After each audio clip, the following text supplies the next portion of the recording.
I'm Dennis Mutiibwa, and I'm a senior remote sensing analyst at a Foreign Agriculture Service with USDA. And I'm going to be talking to you about how we use crop type classification as a government operation to monitor global production, global agricultural production. FAS has one purpose, literally, is to link US agriculture to the rest of the world by developing markets and negotiating agreements, in addition to gathering data about other agricultural products from around the world. I literally work under the IPA, that is the International Production Assessment Division, which is the remote sensing division of FAS. To do our job, we send out analysts to all different countries of the world, and they go and monitor how, or observe how crops are doing in these countries.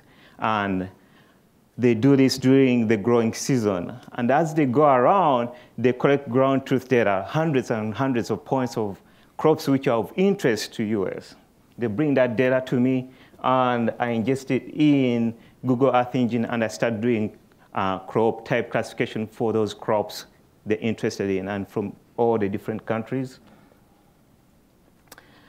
Typically use Landsat or Sentinel-2 depending on the average size of the fields in those countries. If the fields are big, like in US, it's Landsat. If the fields are small, I'll use Sentinel-2. I do my classification. I download the data off the Google Earth Engine, and we use it in several ways, one of which is to do crop type monitoring. Before we used to do this classification, they will use a general cropland mask to monitor a single crop. As you can imagine, that crop will be, its signal will be weakened by all other crops involved. By using a crop type mask, you only monitor that crop you're interested in, which increases its signal.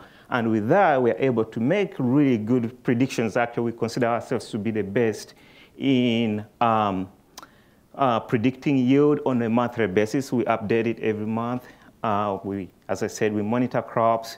We look out for disaster or drought onsets early on, and we're able to make good estimates of area planted and harvested. And this data ends up in Chicago, where it's used for trading, mostly in agricultural products.